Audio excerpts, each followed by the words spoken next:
welcome to the Engerati studio at European Utility Week 2016. I'm Carol Stimmel, and I'm here with Norberto Santiago, who's the founder and the president of ZIV. Right. First, I want to ask you to tell us briefly about your company, and then I would like to talk to you a little bit about some of your projects. Okay.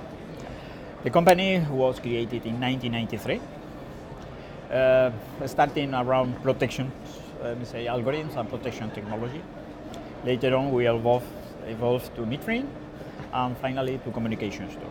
I mean, right now we have a group of companies, all of them around electrical utilities. Mm-hmm. It's like a unique mix of different technologies, looking a specific application for transmission and distribution in electrical utilities, present in more than 90 countries worldwide. Okay, so you've had quite an evolution, and it seems like right now one of your focus points is working on the communications aspect. The main focus right now is the right products for the distribution automation. Well, tell us a little bit about those projects. So, we are present in some, smart grid projects. Mm-hmm. Everybody called their projects as smart grid projects. In UK, in France, in Holland, in Spain, in Portugal, Brazil, some small one in the States, and in India too. Okay, and so what are those projects accomplishing for their customers? The first lesson was to understand that this customer is different. Mm-hmm. His customer expectations are totally different, because some of them has clear ideas about they must evolve technologically speaking, but most of them look for the profitability of those, investments. Yeah. But because of that, our activity around, R&D activities, especially in smart grid, is absolutely the most important activity right now for us.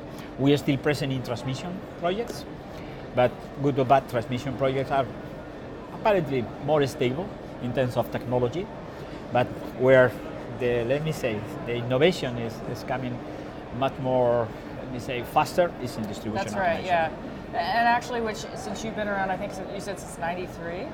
Yes. So you've been around a lot longer than a lot of companies on this floor today, right? Yeah. So and you make this point, which I'd like to discuss a little bit, which is innovation is speeding up. Say what you mean. Like, give us some context. There are a lot of new people in this industry. So help me understand what that looks like from your perspective. Good or bad, even if we look a little old company right now looking for others.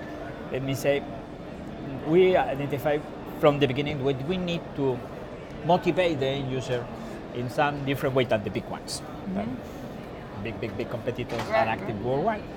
And normally customers are very happy with them. They don't need us. We need to, to present something different, to present new solutions for their problems, and definitely with a very, very, open strategy. Mm-hmm. We hear everything.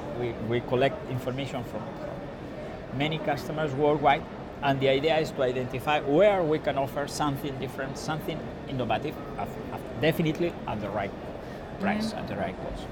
But as I mentioned you, right now, good or bad, the market much more open, the market asking much more actively for those innovations is in distribution. Right, okay, so I want to follow up on that. Thanks for bringing it up, the changing market in Europe.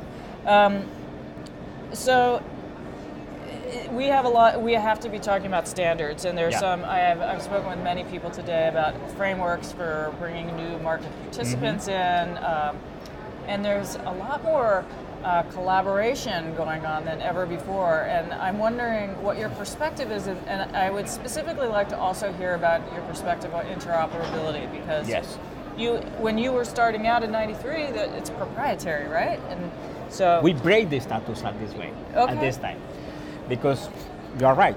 At this time, I see standards define exactly what is necessary to do in protection and in control. We working with some utilities, identify that really those proprietary protocols was a big barrier for the, big digital equipment, the deployment in digital equipments in the big, especially in transmission substation.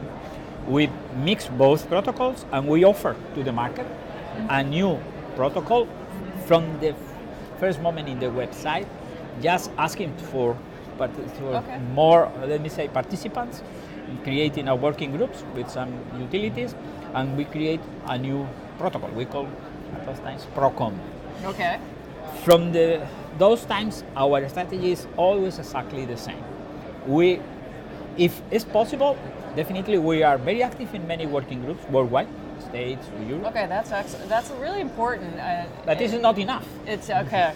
All right. Because many times, let me say, those working groups are not tuned with really, let me say, the innovation, with really what the market is asking for. And many customers are asking, hey, but this is a standard, and don't worry.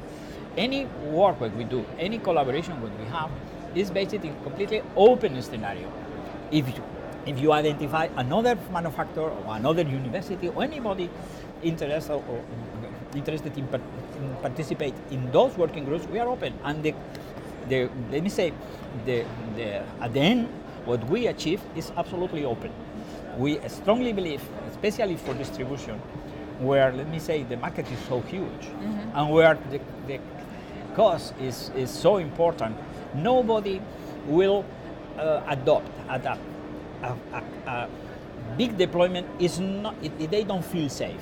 And nobody feels safe with any proprietary issue. They must be lots in of open different forms. meters, all kinds of stuff. Yeah. Yes. Yeah. So it sounds to me though, every vendor who's going to be around in the future is standards compliant at some level. Absolutely. But when you talk about being truly open and also participating in the standards bodies, I think that's really worth being proud about. And I think it sounds like a real key to your company, because that says a lot more about how you innovate, your ability to be a partner, how you work with your customers. So it's very interesting, but we talk a lot about standards, but it's more than that. It's really an attitude and an approach, I think. Would you agree with that? Right. The standard, let me say, the process to achieve one standard is too slow, is too long.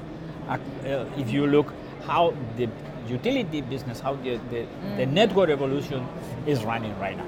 That's why it's not only an issue for the manufacturers, it's a very, very important issue for utilities, but many times they are not so active on those groups. That's right, yeah. And also it's very important for some, let me say, homologation entities, because, okay, we can provide one standard, but utilities will feel much more comfortable if finally you can offer a report saying, yes, this equipment comply with this standard. And this report must come from some independent body. That's why, we need to convince, just matter of business size, of course, to some homologation labs, or some, even, let me say, some ones are very clear, but others not clear ideas about that. All right, so I feel like you have a pretty good overview of the market. So we just have a few minutes left, and I'm wondering if you can just leave us with your sense of what the general trends are. What are not just the general trends, but the really key trends, the important trends, let's say the next 5 years. Utilities talk too much, but they don't have clear ideas about new business model for utilities. I think, as in the past, as any time, what will happen in the next 5 years will be, let me say, one result of many vectors. One will be renewables. Definitely how the low and medium voltage renewables will appear anywhere in the world. I think will be a very important driver that will force utilities to accelerate their concern about new business models. The second one, I am sure, because the cost of energy and because the cost of the new, let me say, network deployments, the microgrids, how, let me say, finance groups will manage their needs about the energy will change absolutely the network configuration. This is another important network. And definitely, I'm not the last, is the CO2, the environmental concerns in the public, not in the utilities. In the public will drive the situation. I think you mentioned something we don't talk about enough, which is the financing aspect of it. I'm seeing that being one of the most important things as the generation distribution grid gets to be everybody, right? Right. Thank you so much for coming in. It was a great chat. I really appreciate it. So Norberto Santiago with ZIV. Thanks you so much. What a pleasure. A pleasure.